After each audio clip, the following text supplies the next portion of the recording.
Vamos lá, pessoal. Eu acho que já são meio-dia, né? Então vou falar boa tarde para todos. É um prazer estar aqui com vocês novamente nessa sessão.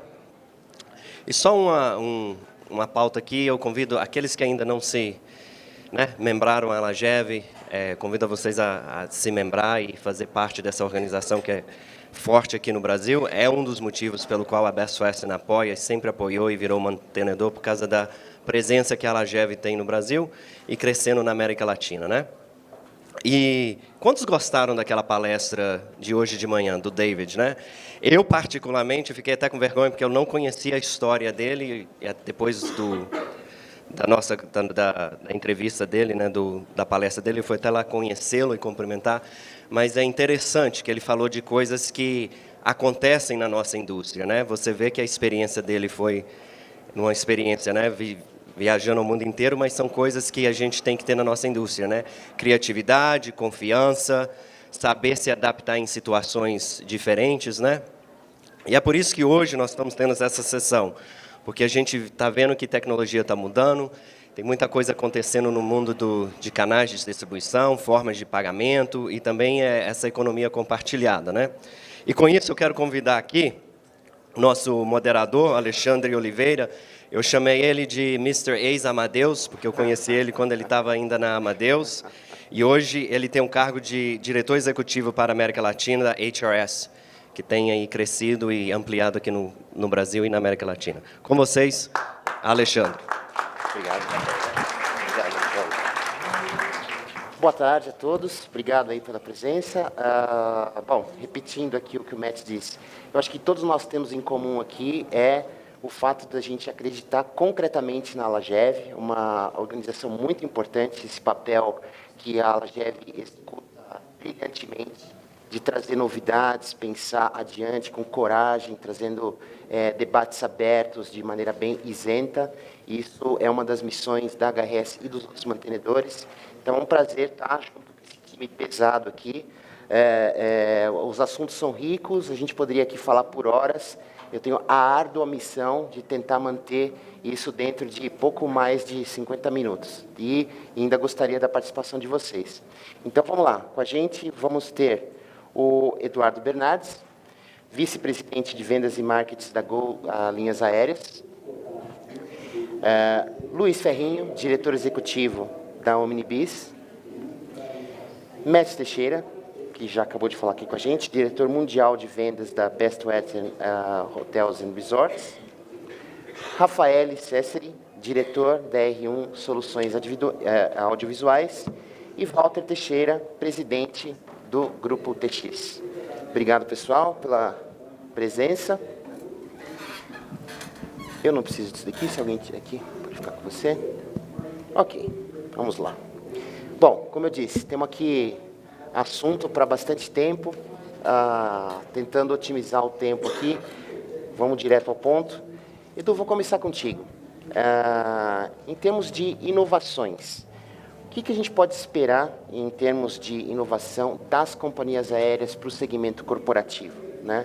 A gente vê aí assuntos sendo discutidos em vários fóruns, como o NDC, Ancillary Services, Mobile, Door-to-Door. A Gol sempre foi uma empresa inovadora. Além da Gol, como é que você pode compartilhar a sua visão com relação à parte do aéreo? Bom dia a todos, né? Muito obrigado pela presença. Eu vou dispensar aqui os agradecimentos a todos, né? Para a gente, de fato, ganhar um pouco de tempo na discussão, né? Mas, mais uma vez, sejam todos bem-vindos, né? Eu gosto da palavra inovação, ao mesmo tempo tenho uma preocupação gigantesca com isso, né? Qualquer adaptação que se faça a uma inovação verdadeira, há uma tendência de entender que aquilo é inovação, né? Dentro da nossa organização, a gente gosta de separar isso, né? A gente busca olhar para os mercados ou para as inovações que são geradas no ambiente global, não só no Brasil, mas no ambiente global, olhar para aquilo e saber o que daquele negócio que foi inventado em algum lugar, que foi uma inovação em algum lugar, pode ser adaptado ao nosso negócio. Necessariamente, eu não chamo isso de inovação. E, junto com isso, evidentemente, tem um processo de inovação que acontece dentro da organização. A gente tem, e assim como todas as organizações, o tempo inteiro a gente é desafiado a melhorar os processos, ganhar produtividade, e esse ambiente, muitas vezes, faz com que a gente pense uma inovação que ninguém use e que a gente está fazendo. No caso da Gol, a gente tem exemplos clássicos dos dois lados. A gente não inovou ao trazer para o mercado doméstico do Brasil a venda de passagens pela internet. Já existia. Fomos inovadores no mercado brasileiro. Não é, tecnicamente, um conceito real de inovação. Por um outro lado, recentemente, mais ou menos uns 2 anos, a gente se inovou. A gente é a primeira e, por hora, a única empresa no mundo que tem um sistema de geolocalização dentro do nosso aplicativo para avisar o cliente que, eventualmente, ele não vai conseguir chegar ao aeroporto a tempo para pegar aquele voo que ele comprou e permitir que, através dessa aplicação, ele consiga alterar ou até mesmo cancelar aquele voo. Isto é, de fato, uma inovação, né? Pessoas dentro da organização que pensaram essa solução. Então, eu acho que o principal fator é assim, a nossa capacidade de absorver toda esta inteligência que está acontecendo no mundo e aproveitar o melhor daquilo para o nosso negócio. Tem empresas no mundo que são empresas que pensam processos de inovação o tempo inteiro. Não é o nosso core. A companhia aérea não fica todo dia olhando, eu preciso fazer uma inovação, preciso fazer inovação. Ao passo que tem um monte de empresas no mundo inteiro, e com essa facilidade de tecnologia mais escalável, né? Antigamente, para você construir uma inovação, você precisava fazer um mega investimento em hardware. Hoje, você contrata tudo na nuvem. O custo de desenvolver novas soluções, de inovar, é muito mais baixo. E, com isso, tem uma infinidade de empresas no mundo inteiro que estão o tempo inteiro pensando como elas podem inovar. E legal, essas empresas pensam para a gente, num primeiro momento, sem cobrar nada. A gente recebe várias propostas do mundo inteiro de soluções que são ou que poderiam vir a ser uma inovação dentro do nosso negócio. Algumas a gente avalia como algo que a gente pode executar no curto prazo, outras a gente tem uma visão de que não conecta muito bem no momento que a gente está. Saindo um pouquinho disso, indo para o lado de inovação, que a gente discute muito a questão do NDC, né? A gente, dentro da estratégia que a gente tem de distribuição para a Gol, tem uma frasezinha bem simples, né? O produto que a gente oferece para o nosso cliente precisa estar disponível no máximo de canais de distribuição possível, com a melhor qualidade e da forma mais completa. Isso, para a gente, é a estratégia de distribuição.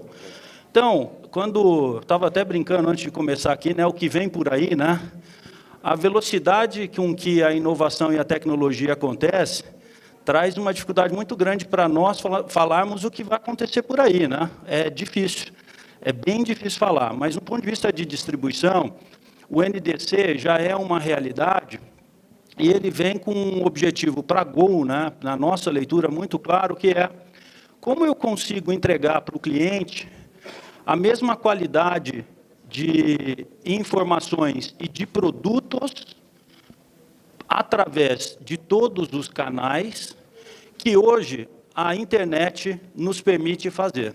Os sites das companhias aéreas possuem soluções, muitas vezes, mais completas para o cliente comprar um ancillary, para o cliente fazer uma opção de marcação de assento especial, para o cliente alterar, remarcar, cancelar, que os sistemas tradicionais, nem todos ainda no formato original possuíam. A gente vê que o NDC é uma possibilidade da gente aumentar essa capacidade, de novo, de poder entregar todos os produtos e serviços para o cliente.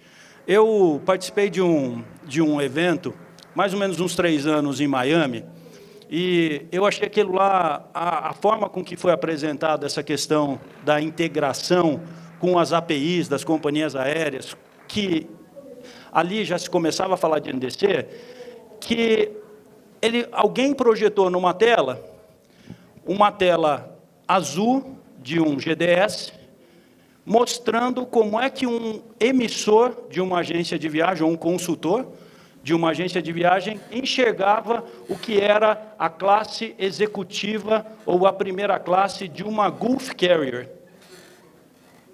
Como era? Uma tela azul cheia dos xizinhos. E o consultor enxergava aquilo. Se aquele consultor não foi adequadamente treinado, se as companhias não investiram um turbilhão de dinheiro para mostrar o que era aquele produto de executivo ou de primeira classe para aquele consultor, era aquilo que ele enxergava. Ao passo que uma visão mais web-based, ela permitia você ter vídeos, imagens e trazer até uma realidade virtual para aquele consultor, para que ele, de fato, conseguisse convencer aquele cliente que está lá a comprar aquele produto. É só um exemplo do que as tecnologias elas podem permitir para a gente, né? Um nível de sofisticação na forma de entregar o produto para o cliente da melhor forma, né? Então, a gente tem trabalhado ao longo dos anos para poder estar à frente dessa tecnologia, e, junto com isso, só para falar de produto, e melhorar o produto, trazer soluções inovadoras para o cliente, para que ele escolha a companhia, é fundamental. A gente já vê companhias aéreas no mundo inteiro que deixaram de oferecer só classe econômica e passaram a ter, além da executiva e da primeira, uma classe intermediária, premium, ou, no nosso caso, o Gol Mais, e assim, para poder trazer diferencial.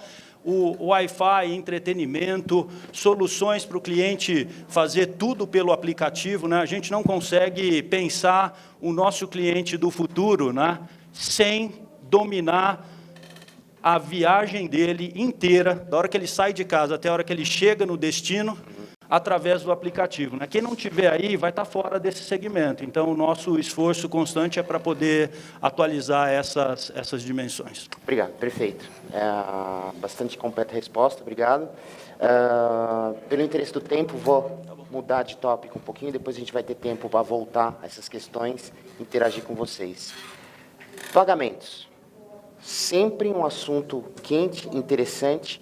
Eu brinco com o Walter que cada vez que a gente senta para conversar com um cliente ou tentar montar uma proposta, o assunto de pagamentos acaba virando um workshop, né? Em vez de uma venda, vira um workshop, porque o assunto é complexo. E é uma promessa. Todo mundo sabe que existe um gap de tecnologia, de serviços, e a coisa ainda não decola. É uma promessa ainda não realizada. Por quê? Como é que você vê essa questão? O que está impedindo? O que está pegando para a questão da otimização do processo de pagamentos acontecer de fato no mercado? Bom, essa é uma boa pergunta, né?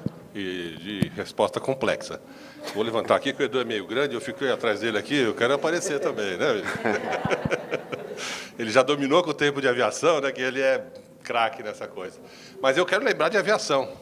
Aviação, eu trabalho com cartões de crédito há muitos anos, e a aviação, hoje em dia, 80% dos pagamentos do mercado corporativo é feito com cartões corporativos, sejam plásticos, sejam contas virtuais e agora com a novidade de cartões virtuais. 80%. Demorou 20 anos. A gente tem aquela vontade de apressar as coisas, precisa amadurecer. Eu acho que o assunto meios de pagamento para a hotelaria começou a ser tratado com muita seriedade, eu acho que há uns 3 anos pela indústria, e está não crescendo. Eu acho que a gente chega lá, não vai demorar 20 anos, espero. Mas quando a gente fala nisso, a gente tem que lembrar que o pagamento de uma hotelaria e a necessidade de vocês, gestores, elas são distintas. Quer dizer, quando você paga uma passagem aérea, no tempo que eu e o Edu éramos de aviação, que ralava o dedo ali para emitir não, né? No bilhete manual, vermelhinho, tinha um bilhete, que é um contrato de trabalho. Hoje virou e-ticket. Mas é aquilo lá, o emissor que está emitindo aquela passagem, ele sabe quanto que é, tem o número do cartão, põe ali e ponto, facilitou a vida. O documento fiscal é o e-ticket. Na hotelaria, tem a tal da nota fiscal. E tem outros diferenciais, assim, por exemplo, a hora que alguém faz uma reserva, ele está fazendo com uma semana de antecedência, tem lá uma tarifa. A tarifa vai ser mantida, né, se Deus quiser, se a hotelaria cumprir, toda a hotelaria cumprir. Mas o emissor ainda não sabe qual vai ser a composição final, porque vai agregar impostos, vai agregar taxas, vai agregar frigobar, internet e tudo mais, depende do tipo da negociação. Então, é muito mais complexa esta informação ser gerada para os clientes finais no meio de pagamento, o cartão de crédito.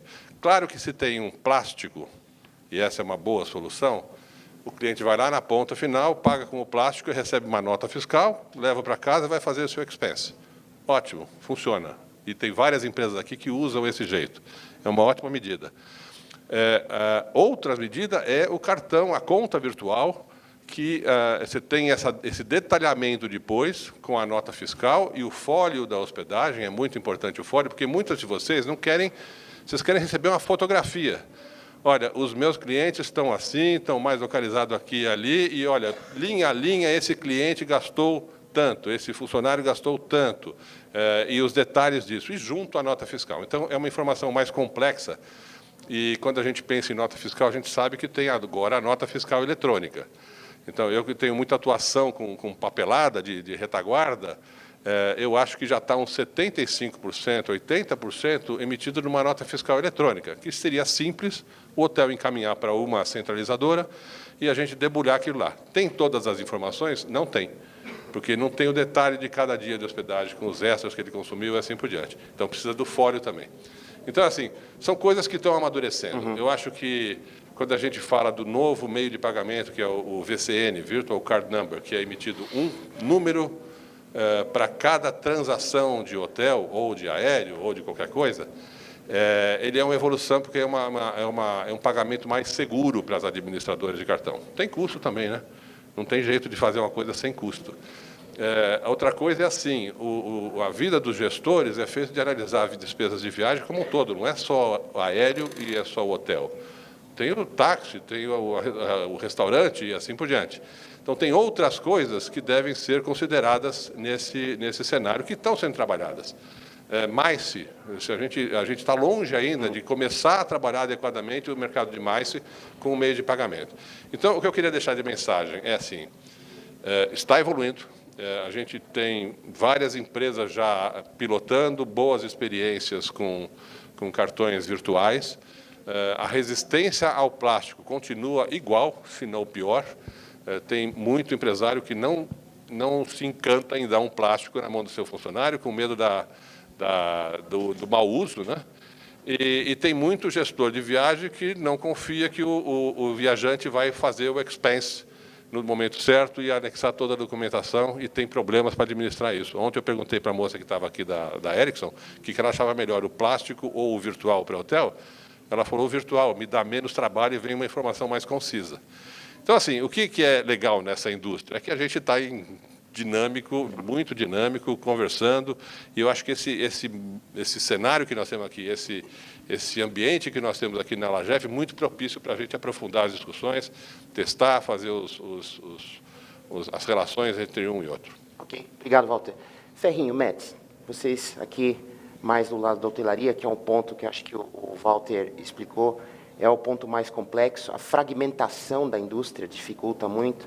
Na indústria hoteleira não existe um BSP e uma IATA como um conciliador global que facilita bem a evolução dessas coisas, e lá levou 20 anos. Vocês acham que a nota fiscal, o papel, é o vilão da história mesmo?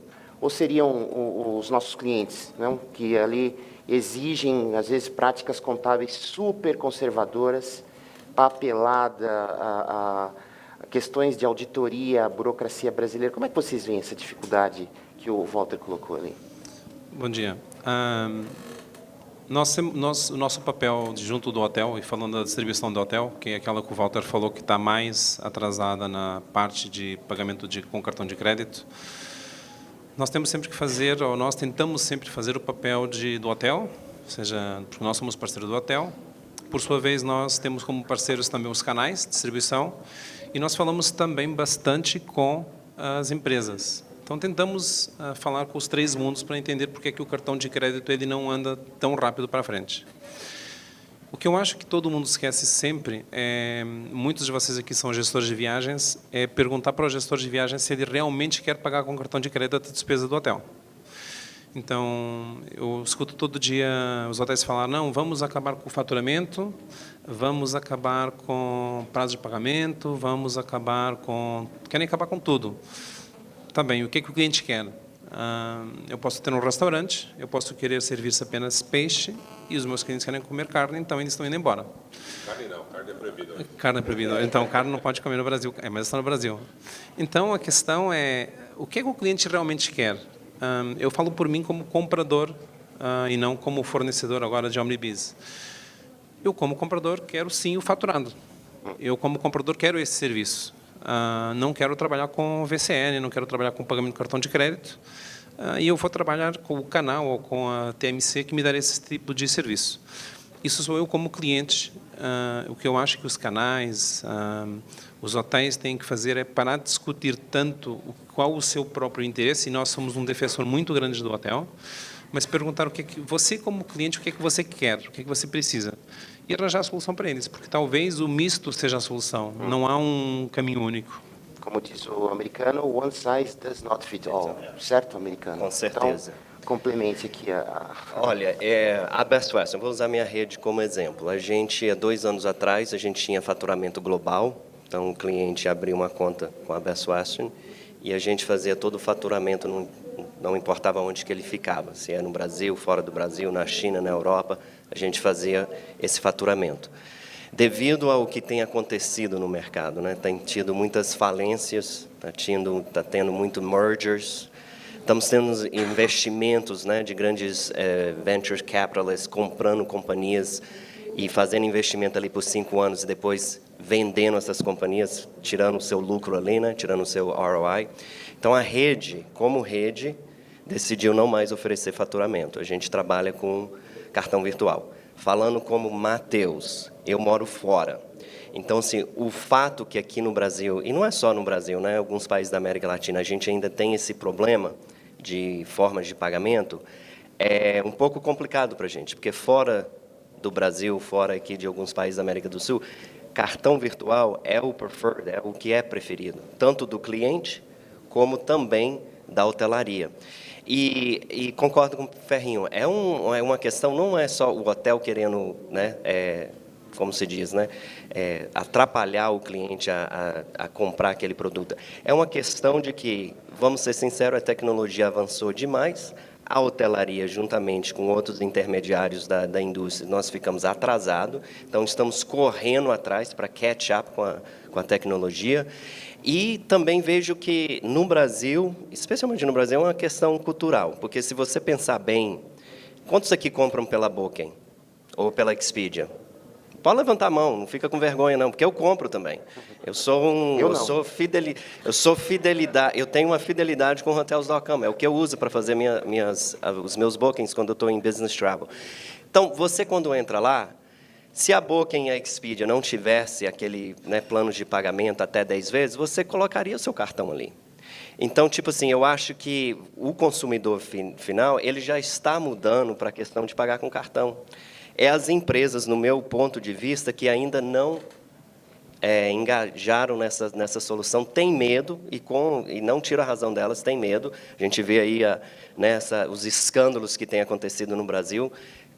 Concordo plenamente, mas eu acho que está na hora da gente tomar um passo assim. Se essa é o caminho, é cartão virtual, é cartão de crédito, seja ele lá o imprint que o cara apresenta no balcão ou vai pelo sistema, eu acho que a indústria tem que se tomar uma posição e começar a quebrar essas barreiras. Para mim, é um fluxo, é tecnologia, é a questão cultural do Brasil, tem também legislação. Então, quando a gente implementou o cartão, e a gente tem clientes aqui no Brasil usando cartão virtual, eu, como Best Western, tenho que fazer uma planilha, porque ele me manda o cartão virtual, a gente cobra os cartões, e eu tenho que mandar um report para ele todo mês, aonde que o cartão foi debitado. Porque ele tem uma legislação brasileira, não é só no Brasil, também é no Chile, na Argentina, no México, onde ele tem que apresentar para o governo, olha, não foi lavagem de dinheiro, realmente o cartão foi cobrado. Posso só fazer uma pequena interferência? Okay. Eu acho que tem um ponto a ser colocado que, na minha opinião, é fundamental, eu como fornecedor, tanto da hotelaria como do trade como um todo, eu acho que a gente tem que avançar e o cartão de crédito ele não evolui, eu acho que por uma razão básica. Por irresponsabilidade das grandes corporações, primeiro porque ele vem para o Brasil e ele encontra um cenário bastante favorável de pagamentos de 60, 90, 120 dias. Almoço grátis. Almoço grátis, versus, para o estabelecimento, o sistema financeiro é caro, então, assim, isso é bombástico. Como fazer é simples. É só as empresas, as grandes corporações que promovem, de fato, a mudança, aplicarem isso de uma forma correta, porque é um absurdo o que a gente está vivendo hoje, um fornecedor pedir 120 dias para pagar. Isso não existe. É simples, a matemática é uma só. Contrapartida, os cartões de crédito, as taxas cobradas, isso para o estabelecimento, é extremamente nocivo. Então, como fazer é fácil. O problema é assim, a quem interessa isso? Então, eu acho que esse é o principal ponto com relação ao meio de pagamento, porque o resto é tecnologia, isso se aplica. Então, quando você tem que ficar fazendo cálculo lá, fazendo matemática, recentemente eu vi um movimento com um posto de gasolina, no qual os caras passaram, tinha alguns postos, não aceitavam mais cartão, eles voltaram para o cheque. Então, assim, é absurdo. Mas o cara está fazendo conta também, está sufocando, a gente está vivendo um caos. Esse é o problema. Então, Rafael, ficando nesse ponto aqui, da dificuldade, né, que às vezes trabalhar no Brasil significa, todos nós sabemos aqui. Falar um pouco do futuro, mais as novidades, shared economy, inovação no Brasil. Como você vê a evolução disso? Você é um player muito importante aí da área de eventos, você vê os dois lados, né, tanto o fornecedor quanto o cliente, está vendo essa indústria evoluir de que maneira? E, para todos, como de um ponto de vista mais amplo, por que o Brasil é um país pobre em inovação? Aliás, é um país pobre em inovação ou não?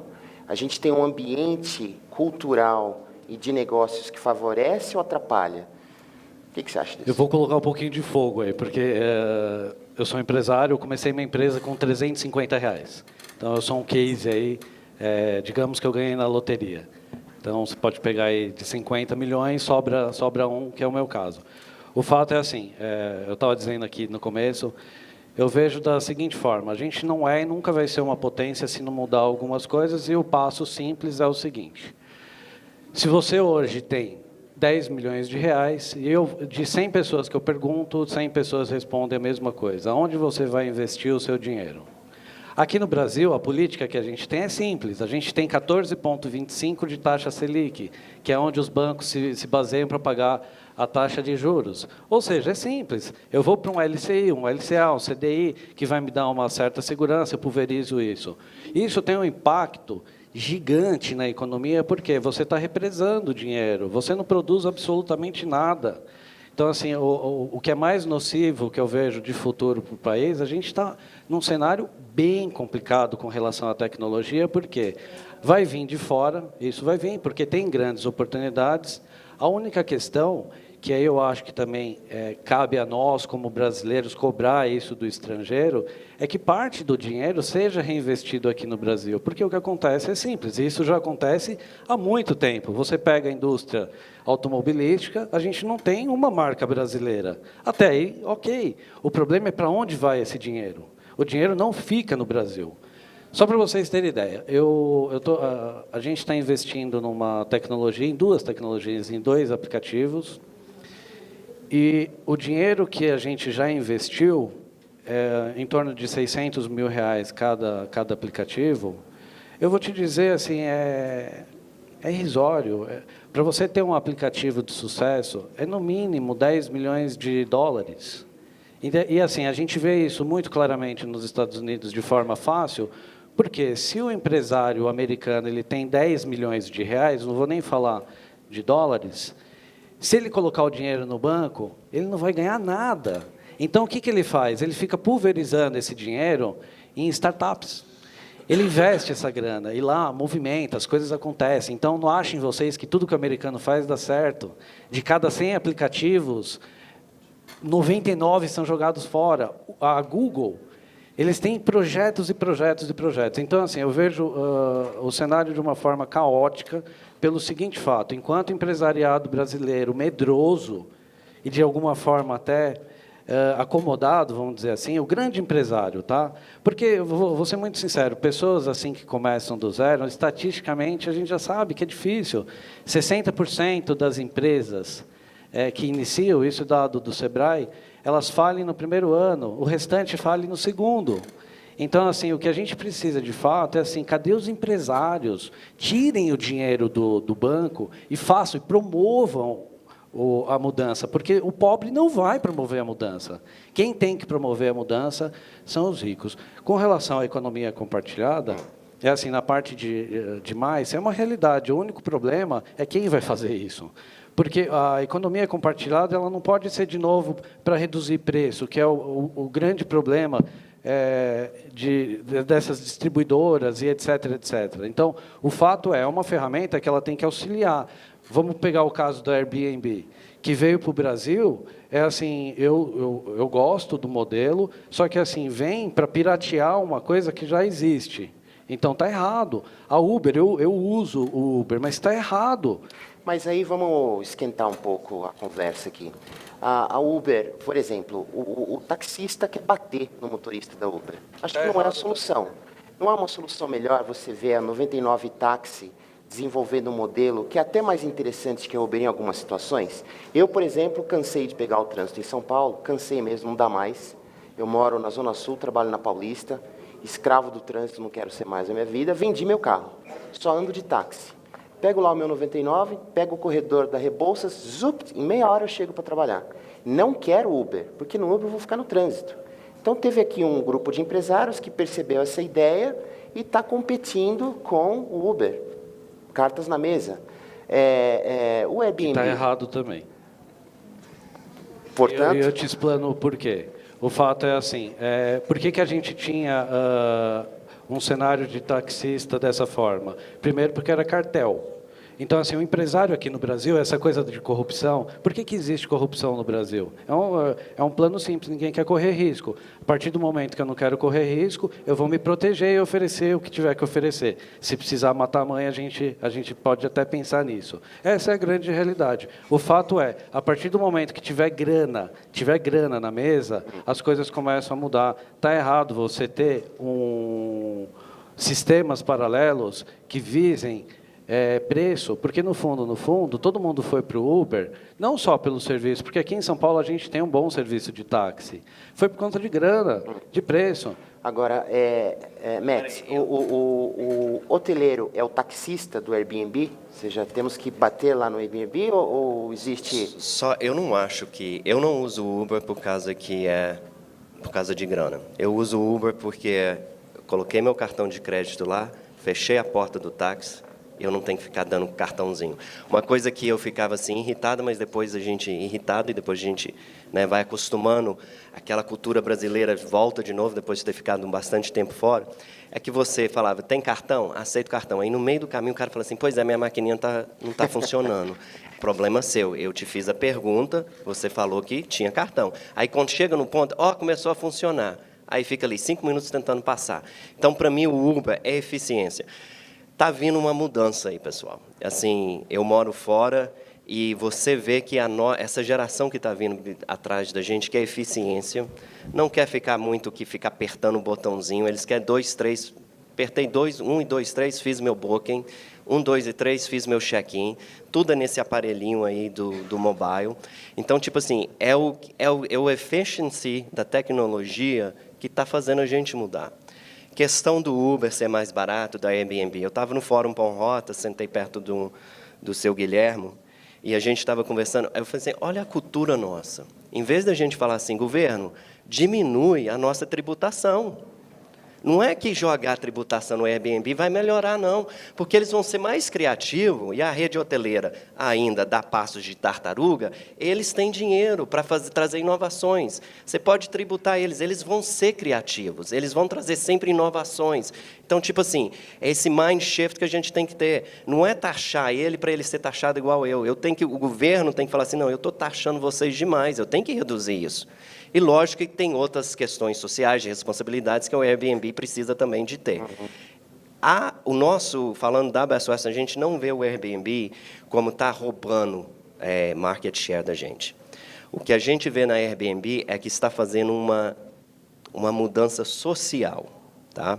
Isso tem sido researches feitos em Berlim, feitos em Milão, onde você está vendo o pessoal que morava ali downtown saindo, tirando aquela experiência ali do downtown, do local, mudando para fora da cidade e alugando seus apartamentos. Então, está tendo um shift cultural tremendo nessas grandes cidades. A Best Western, o hotel, sempre vai ter a necessidade do hotel. Eu nunca fiquei no Airbnb, não pretendo ficar, apesar que eu escuto excelentes experiências, mas não é o meu jeito de viajar. Então, eu acho que eu gosto de competição, eu acho que tem que ter várias opções para todos nós. Todo mundo viaja diferente, tem o seu modo de comportar diferente, gosta de certas coisas que o hotel não oferece. Eu acho que a rede hoteleira tem que olhar nas OTAs, no Airbnb, e ver assim, o que está funcionando para eles, que eu posso adaptar na experiência do meu hóspede, que ele venha ficar comigo.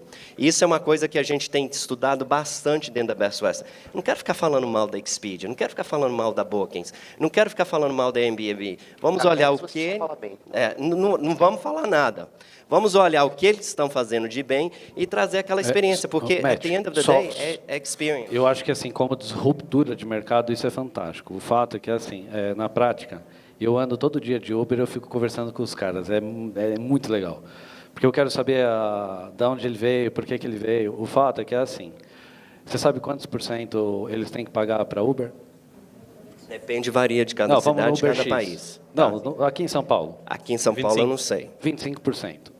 O fato é, quando ele recebe essa grana da Uber, ele não é tributado em nada. Esse dinheiro entra como se fosse um caixa 2. Ele não é tributado, porque a Uber recebe esse dinheiro e faz um repasse para ele. Ou seja, não é, eu também concordo com relação a gente levar isso para o governo, mas sabe quando isso vai acontecer? Nunca. Nunca. Esse que é o ponto.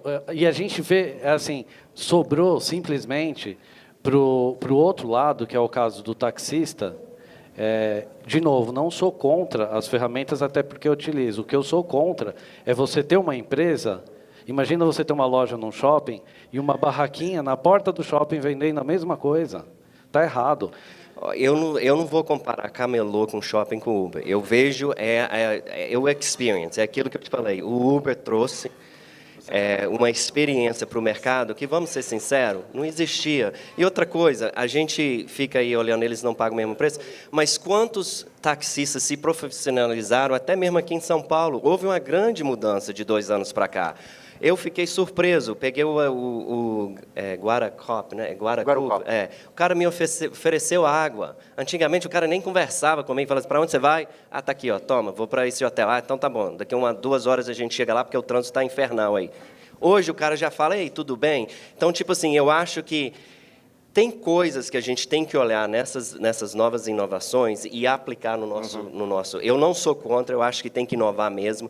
E eu discordo, eu acho que o povo tem que... Não o povo, mas a gente tem que protestar. Se a tributação está alta, não é falar assim, tributa ele também, que aí a gente fica happy. Não, por que está alta? Por que está alta? Ok. Bom, pessoal, o assunto é para várias horas... Mas obrigado aí pelas contribuições. Eu acho que só tentando fazer um pequeno wrap-up aqui, o que as companhias aéreas estão implementando ali via NDC, que é viabilizar a experiência do viajante de maneira multicanal, certo? Que não haja diferenças na experiência de compra e execução da sua viagem, é o drive. O quadro de regulamentação do Brasil é muito ruim, atrapalha a inovação, atrapalha o investidor, que é uma questão também que tem a ver com fraude, comportamento cultural, educação estrutural. O assunto é complexo, eu sou um pouco mais otimista que você. Acho que as coisas vão se equilibrando e os aprendizados vão acontecendo, muitas vezes de maneira atabalhoada, mas é assim mesmo. Voltando para o nosso mundo um pouco mais concreto aqui, vamos falar sobre distribuição um pouco. Não podemos ter aqui essa banca e não falarmos de distribuição, né? Então, vamos lá. Distribuição. O que é um equilíbrio ideal para o que a gente chama de remuneração do canal? Ou seja, qual o papel do canal? Hoje, opções de escolha existem, a gente acabou de conversar de várias dessas aqui. Eu fico imaginando minhas crianças, quando eles estiverem aqui, trabalhando, como é que eles vão viajar? Né? Como é que eles vão viajar? As empresas, como é que elas vão fazer gestão de viagens daqui a 20 anos? Qual é o papel do canal? Qual é o papel, como que os custos se distribuem aí? Ferrinho, um assunto que você é bem apaixonado, se quiser começar aqui a conversa. Obrigado, Alexandre, por essa pergunta. A gente tinha combinado de tirar ela do painel, mas obrigado. A questão é, quantos aqui são hoteleiros dentro da sala? Levanta a mão.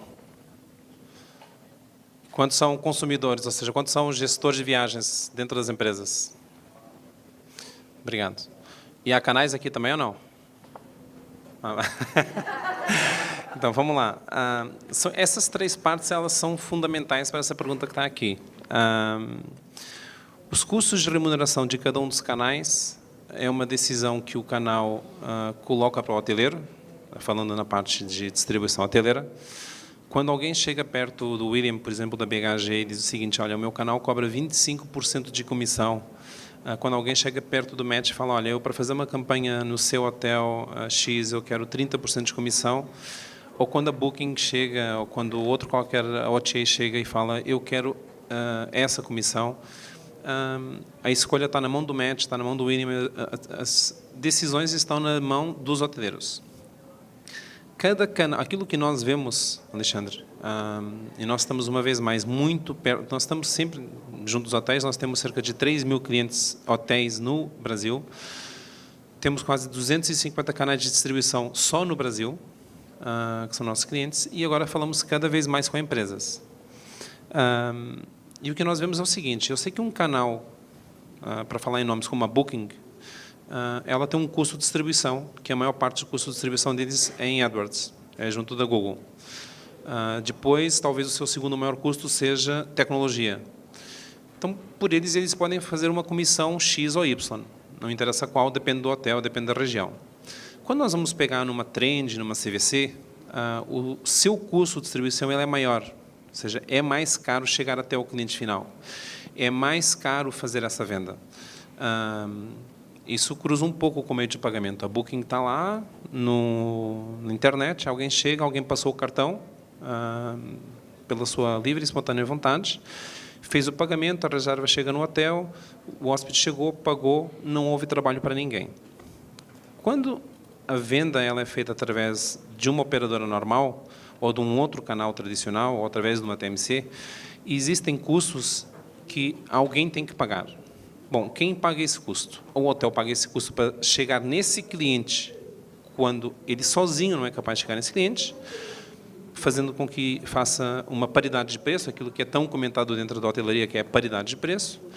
Ele pode trabalhar em disparidade de preço, ele pode dizer o seguinte, olha, a minha tarifa net é 100, eu quero vender para a Booking a 120, para a HRS a 110 e para a CVC ou para a Trend a 130, mas será que, mesmo fazendo isso, não o cliente final, o que é que ele pensa sobre isso? Ou seja, o que é que os gestores de viagens têm a dizer sobre isso? Os gestores de viagens, eles têm na mão também o poder de decisão onde eles querem comprar.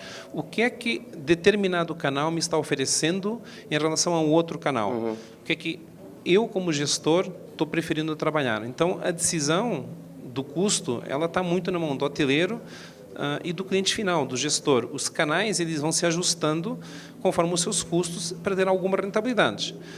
Dizer que uma operadora que cobra 25% de comissão tem mais rentabilidade que uma Booking possa cobrar 15%, todos nós sabemos que não é verdade. O custo dessa distribuição é mais cara, chega num hóspede que normalmente uma Booking pode não chegar. Então, é um assunto bem complexo, Alexandre, como você sabe. Obrigado pela resposta e até vamos perguntar a opinião dos gestores aqui. Ou seja, qual é, acho que a sua resposta é muito boa no sentido de que existem opções, os provedores, eles precisam fazer um balanço entre essas opções. Na minha opinião, pessoal, acho que a transparência dessa relação comercial tem que estar clara para o pessoal aqui que levantou a mão e que vai fazer a outra ponta da equação. Alguém tem que pagar essa conta, certo? E acho que a maioria das pessoas que pagam essa conta está sentada lá ou aqui. Pergunta, se alguém gostaria de participar desse debate aqui? Lá, todo mundo tem medo da distribuição, tá vendo, Alexandre? Todo mundo tem medo da distribuição. Exato, um assunto sempre polêmico. Eu posso só fazer Por favor. um insert aqui? Olha, eu acho que essa questão de custo, com a visão do hotel, ela vai longe do que ele me cobra para fazer aquela transação, porque tem o final cost mesmo daquela venda, eu tenho que olhar o desconto que eu estou dando para aquele cliente, eu tenho que olhar o preço que eu estou pagando ele para fazer essa intermediação, eu tenho que olhar as coisas maravilhosas que se chamam preferenciais, entendeu? Aonde que uma TMC chega e fala, você tem que ter preferencial comigo para entrar aqui para visitar. Que para mim é muito interessante, porque eu tenho um contrato com a conta que ele está servindo, certo? Que ele está ali managing. O meu contrato é com aquela conta, mas eu também tenho que pagar a TMC para ir lá fazer um treinamento, fazer um workshop. Então, a gente olha isso tudo, entendeu? Então, tem várias coisas que são embutidas e muitas vezes tem muitas coisas que não são, que a pessoa não está entendendo que existe outros custos, entendeu? Tem questão de fidelidade. Se for uma tarifa que dá pontos para o hóspede, tem um custo daqueles pontos. Alguém tem que pagar pelos pontos. O hotel é que paga pelos pontos. Então, essa questão do custo mesmo, aí começa, né? Quando você faz ali a tarifa, que era só 25%, você está falando, você está me dando uma comissão de 25%. 25% é o que você está vendo, mas você não está vendo todos esses extras que eu estou pagando para ter o seu business. Entendeu? Eu acho que é bem complexo essa questão de distribuição. Eu acho que ele tem uma... Já está vindo ali o microfone. Obrigado. Olá. William da BHG. Olá, William. Só um complemento. Realmente, se a gente olha do ponto de vista de distribuição tecnicamente, foi o que o Ferrinho falou. Hoje a gente consegue estar em lugares que a gente não conseguia estar, né? E, por isso, acarreta conexões com diversos sistemas. A grande questão da hotelaria no momento é que esses custos que hoje chegam, né, eles chegam no momento que não está propício para a hotelaria, né? Então, foi o que ele acabou de falar. Você tem um custo do programa de fidelidade, você tem um custo das conexões, você inclui café da manhã, você tem um cartão de crédito. Então, as margens, realmente, hoje em hotelaria, estão cada vez menores, né? Então, e você tem uma pressão pelos comissionamentos, tem redes que não administram bem as suas distribuições, ficam muito dependentes de OTAs. Enfim, eu acho que do lado de vista de tecnologia, muito positivo, né? A gente consegue chegar do outro lado do mundo, a gente tem tecnologia para gerenciar bem os nossos canais, nossas paridades hoje a gente já consegue fazer isso. E também os nossos erros também aparecem, né, quando tem problemas de paridade de tarifas, né? Tudo muito mais transparente, mas, por outro lado, a gente tem uma pressão de mercado que tarifas estão reduzindo e os custos estão em alta, né? Vide o GDS, que aumentou no último ano aí, consideravelmente em função dos custos em dólares, né? Eu moderando aqui, mas dando uma opinião, eu acho que os custos de intermediação precisam, em primeiro lugar, estar transparentes, certo? Acho que, voltando àquela questão do pagamento ali, não existe almoço grátis. Quem falou foi você, dos 30, 60, 90, 120 dias. Acho que o gestor de viagem que acredita que um prazo de pagamento de 120 dias com o mesmo preço à vista ou não é viável, precisa fazer conta. Nós precisamos fazer conta, colocar números em cima da mesa, dinheiro tem custo no tempo e ponto final. Os intermediários, eu sou um deles, você é um deles, a gente precisa ter clareza no nosso modelo de negócio e o comprador precisa saber quem ganha o quê e quando. Agora, a decisão, concordo com você, pertence aos gestores e aí a gente vai competir e que vença o melhor. Mas eu acho que, na minha opinião, a transparência e a clareza dos modelos de negócio é fundamental. Cada canal tem o seu valor agregado.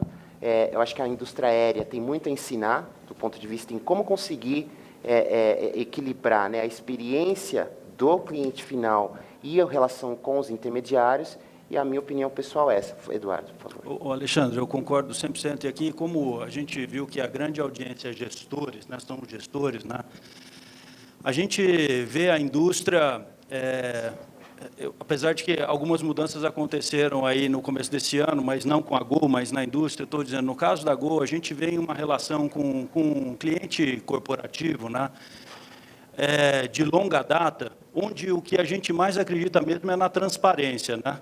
Não dá para... Eu acho que a fase na relação entre a companhia aérea, em especial as agências corporativas, vou me ater aqui apenas à agência corporativa pelo público, né, para a gente otimizar o tempo.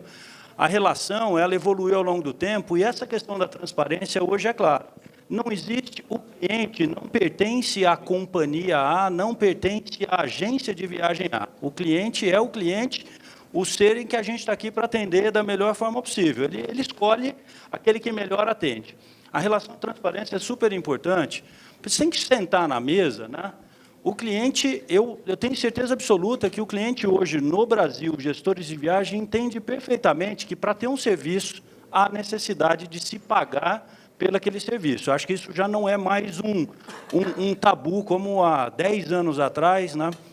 Ele é. Então, essa relação pautada na transparência corporativa, eu acho que vem trazendo frutos bastante produtivos. Eu, obviamente, ainda tenho discussões, né?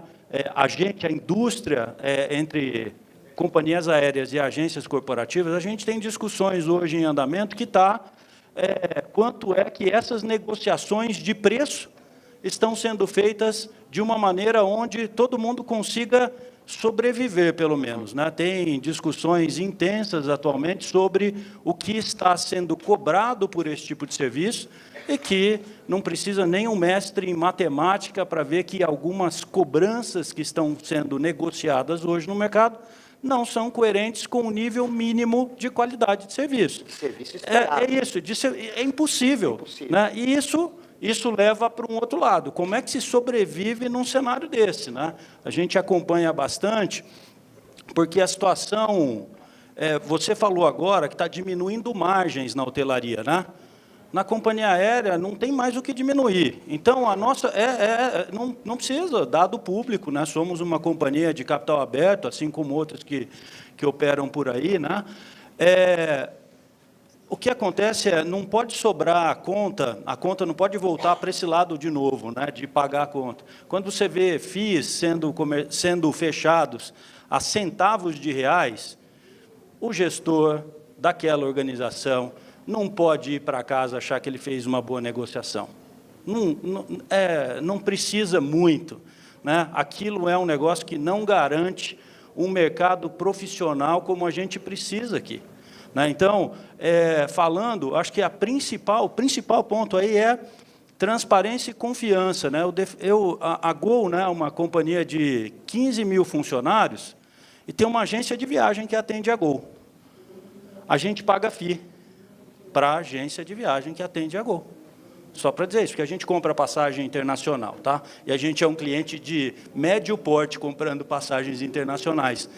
Mas quando a gente foi para esse tipo de negociação, eu pedi para a Carol, todo mundo deve conhecer a Carol responsável pelo segmento corporativo na Gol, falei, Carol, vai lá na área de suprimentos e ensina o pessoal de suprimentos como é que é feito um processo para que esses caras não fiquem matando a agência, porque eu não quero depois as secretárias ou os viajantes falando que a agência não presta, que não funciona. Não existe. O que você paga, né, tende a voltar em você no serviço. Então, não dá. Essa relação precisa ser muito aberta. Eu acho que esse é um próximo desafio que está acontecendo nesse momento.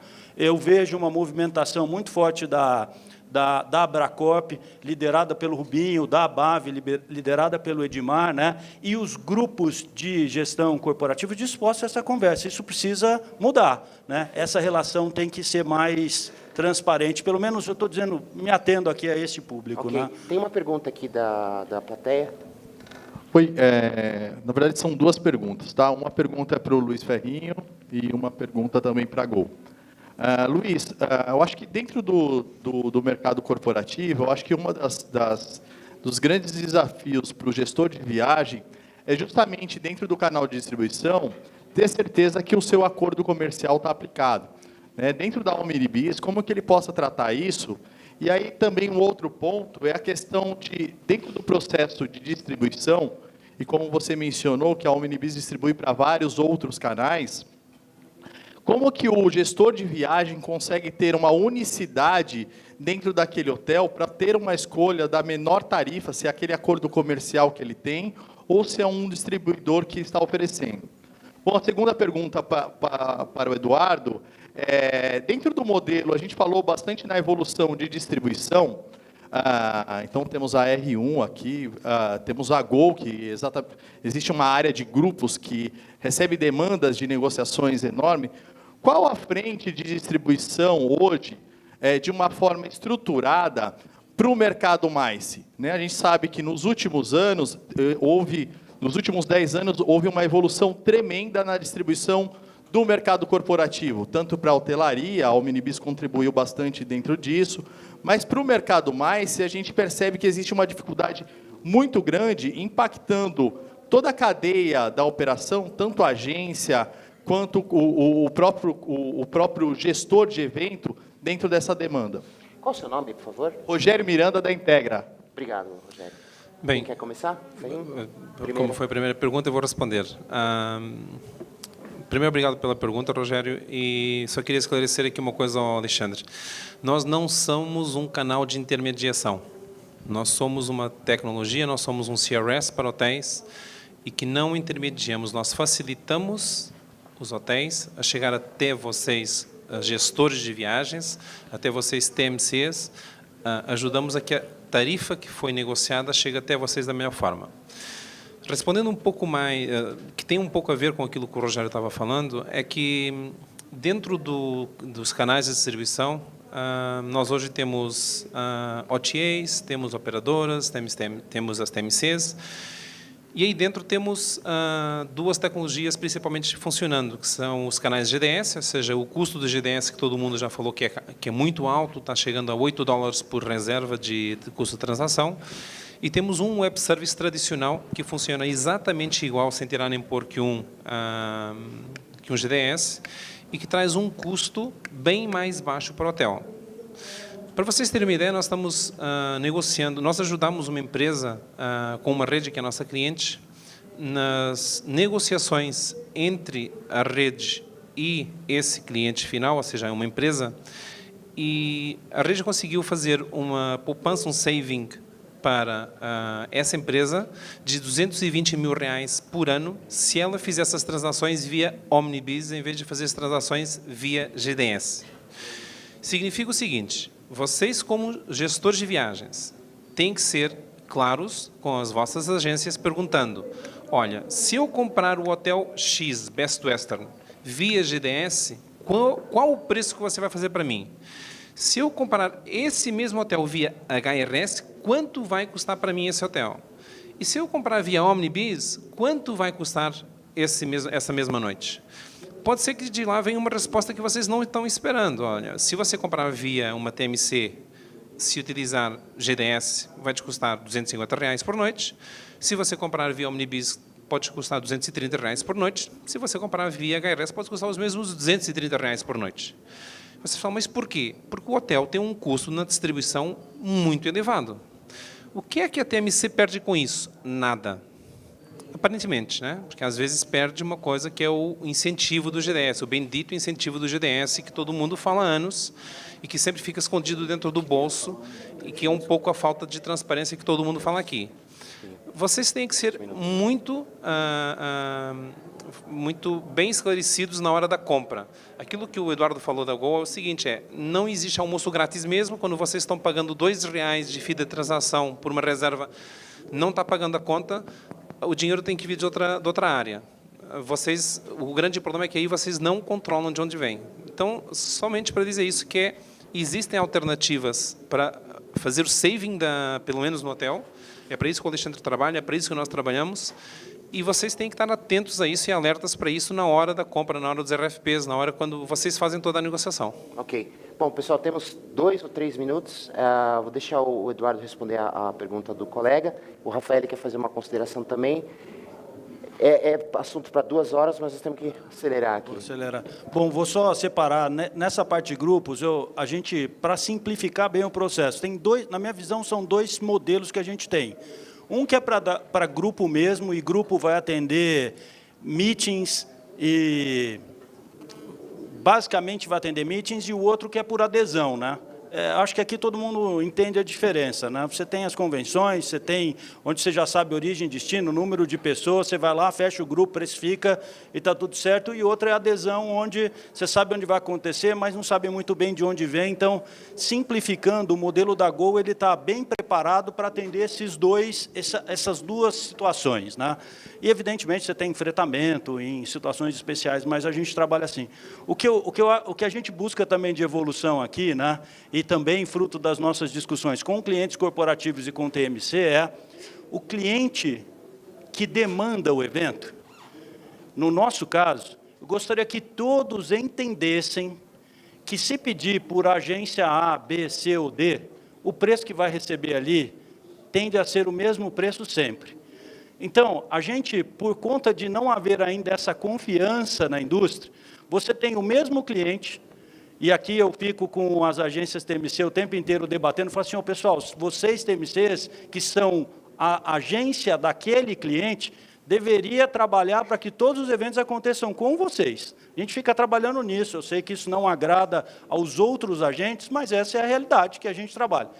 Para mostrar para esse cliente, né, que é quem é o dono do evento, o preço é aquele, vamos sentar na mesa e vamos negociar o preço. O fato dessa realidade não estar em prática hoje na indústria faz com que aconteça uma ineficiência absurda dentro dos processos da companhia aérea.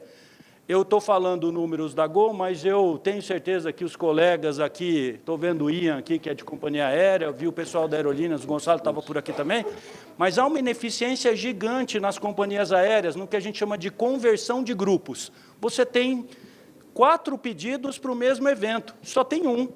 A chance e o preço, no nosso caso, a gente, quando identifica quem é o dono do evento, o cliente final, quando a gente consegue identificar quem é, a gente só pega uma negociação, eu diminuo minha ineficiência, eu disparo o mesmo preço para quem está participando, quando o processo é definido, eu vou lá e pego aquela reserva e jogo ela para a agência que foi vencedora. Mas 80% dos casos eu não consigo saber quem é o cliente. Então, a taxa de sucesso de grupos dentro da Gol, por exemplo, não ultrapassa 25%. 75% de ineficiência. Desses 75%, metade é porque o cliente desistiu de fazer o evento, mas a outra metade é porque a gente foi ineficiente. Essa ineficiência pegou todo mundo, porque você tinha 4 agências participando, só uma vai levar, você tinha 4 companhias aéreas participando, aí tem uma divisão, normalmente, que conforme o tamanho do evento, mas acho que também isso é uma oportunidade que a gente tem. A gente debate isso constantemente, porque precisa também haver um entendimento disso. Não adianta, não vai ter preço diferente. O preço vai ser igual. Se o pedido é o mesmo, o preço vai ser o mesmo. Obrigado. Pessoal, desculpe. Desculpa. Precisamos encerrar aqui. Vou te dar 20 segundos. Tá, ok. Eu só vou fazer um complemento, que é o seguinte, como empresário, essa coisa de canal de distribuição, para mim, na minha visão, é muito simples. Falta propósito das empresas, e aí eu coloco em qualquer canal e sofro as consequências. Então, a dica que eu daria, primeiro, é planejar o que exatamente você espera da sua companhia e entregar para alguém que vai distribuir isso da forma correta, porque você quer, né? Então, você não vai ver uma champanhe francesa num supermercado econômico, né? Então, assim, eu acho que falta um pouco de visão estratégica nas empresas e a consequência é pagar o preço mesmo. Ok. Bom, amigos, muito obrigado. Acho que foi bastante produtivo.